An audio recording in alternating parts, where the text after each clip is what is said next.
Assalamualaikum warahmatullahi wabarakatuh. Baiklah, nama saya Febrilia Intan Saputri dengan NPM 2021 406405004 kelas 4A PGSD Universitas Muhammadiyah Pringsewu. Baiklah, saya membuat video ini untuk memenuhi tugas mata kuliah Media Pembelajaran SD berbasis ICT yang diampu oleh Dr. Arman Magister Pendidikan. Langsung saja di sini saya akan membahas materi yang telah diberikan minggu lalu, yaitu yang membahas tentang macam-macam media pembelajaran. Seperti yang kita ketahui bahwa banyak sekali media-media pembelajaran yang bisa kita gunakan di saat berlangsungnya pembelajaran. Seperti contohnya ada media grafik, media audio, kemudian media video, multimedia, media simulasi, kemudian media permainan, ada juga media 3D printing, dan juga ada media VR atau virtual reality. Nah, yang pertama akan kita bahas adalah media grafik. Jadi, media grafik adalah media visual yang menyajikan fakta-fakta, ide-ide atau gagasan melalui penyajian kata-kata, kalimat, angka-angka, dan simbol atau gambar. Nah, media grafik ini mempunyai kelebihan dan kekurangan. Nah, kita di sini akan membahas kelebihannya terlebih dahulu. Nah, kelebihan yang pertama adalah bermanfaat untuk mempelajari data-data kuantitatif dan hubungan-hubungannya. Nah, kelebihan yang kedua adalah grafis memungkinkan kita dengan cepat mengadakan analisis interpretasi dan perbandingan antara data-data yang telah disajikan, baik dalam hal ukuran, kemudian jumlah pertumbuhan, dan arah. Nah, kelebihan yang ketiga adalah penyajian dalam media grafik itu cepat, jelas, menarik, ringkas, dan logis. Nah, sekarang kita akan membahas kekurangan media grafik. Nah, kekurangan yang pertama adalah media ini sulit dipahami karena media berupa gambar sederhana. Nah, kekurangan yang kedua adalah membutuhkan keterampilan khusus dalam pembuatannya, terutama untuk grafis yang lebih kompleks. Nah, kekurangan yang ketiga adalah penyajian pesan itu hanya berupa simbol, seperti bentuk garis, batang, dan gambar. Nah, media yang kedua adalah media audio. Media audio adalah media yang digunakan untuk menyampaikan pesan dari pendidik kepada peserta didik dengan cara dimainkan atau diperdengarkan secara langsung agar peserta didik mampu menguasai kompetensi yang dilaksanakan di saat pembelajaran sedang berlangsung. Nah, media audio juga memiliki kelebihan dan kekurangan. Kita akan membahas keduanya, tetapi yang pertama kita akan membahas kelebihannya terlebih dahulu. Nah, kelebihan menggunakan media audio adalah tidak mahal, tersedia di mana-mana, kemudian bisa direproduksi, menyediakan informasi baru, terus memberikan akses-akses gratis bagi berkas-berkas audio, dan lain sebagainya. Sedangkan kekurangan dari media audio adalah perhatian hak cipta, kemudian tidak menarik perhatian, urutannya yang kaku, kemudian penempatan segmen yang kurang pas, dan lain sebagainya. Nah, media yang ketiga adalah media video.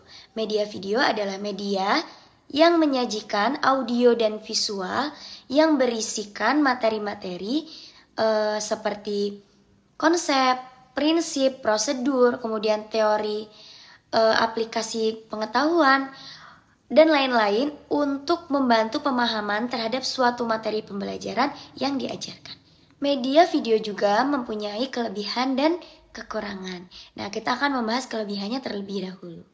Kelebihan yang pertama yaitu dapat menyajikan pesan audio visual yang mendekati objek aslinya. Nah, kemudian yang kedua itu kelebihannya adalah proses pembelajaran menjadi lebih jelas dan menarik dan memungkinkan pembelajaran dengan media ini dapat dilakukan di mana saja. Ada pula kekurangan dari media video ini adalah gambar bergerak, sehingga siswa itu tidak semua siswa mampu mengikuti informasi. Kemudian dengan media video ini cara penyusunannya tidak mudah dan sangat menyita waktu. Nah, yang keempat adalah ada media pembelajaran multimedia. Jadi media pembelajaran multimedia ini salah satu media yang dapat menggabungkan berbagai macam media ke satu jenis, seperti teks, gambar, foto, video, audio, kemudian animasi yang digabungkan secara terintegrasi.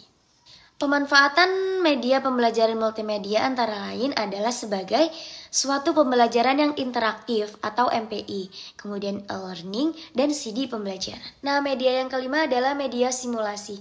Media simulasi adalah suatu metode pembelajaran yang menggunakan informasi dan komunikasi melalui pengembangan bahan ajar berbasis web. Nah, manfaat atau kelebihan menggunakan media ini adalah memudahkan guru atau pendidik untuk memberikan tugas kepada siswanya. Nah, yang keenam ada media permainan atau game edukasi.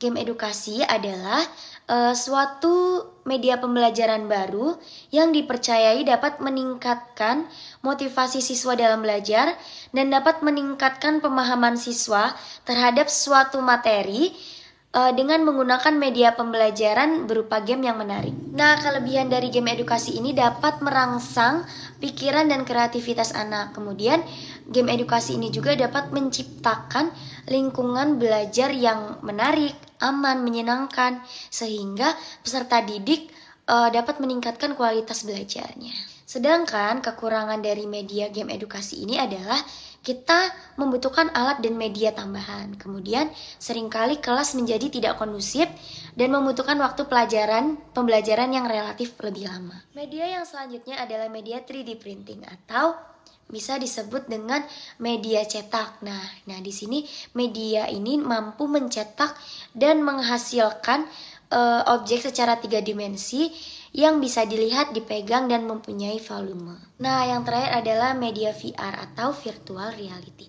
Jadi, media VR itu adalah sebuah istilah yang digunakan untuk menggambarkan sebuah kenyataan buatan yang dibuat untuk sebuah tujuan tertentu. Nah, kelebihan dari media VR adalah pengalaman yang membuat pengguna merasakan sensasi dunia nyata dalam dunia maya. Dan selain itu, pengguna VR juga lebih mudah diakses, kemudian lebih murah, lebih mudah digunakan oleh siswa dan guru. Nah, sedangkan kekurangannya yaitu dapat mempengaruhi mental penggunanya karena tidak bisa membedakan antara dunia nyata dan dunia virtual. Nah, VR juga dapat membuat penggunanya mengalami perasaan kehilangan realitas dan perasaan isolasi saat berinteraksi dengan dunia buatan. Baiklah, mungkin hanya ini penjelasan dari saya. Semoga dapat menjadi manfaat untuk diri saya sendiri dan untuk teman-teman semua. Saya akhiri. Wassalamualaikum warahmatullahi wabarakatuh.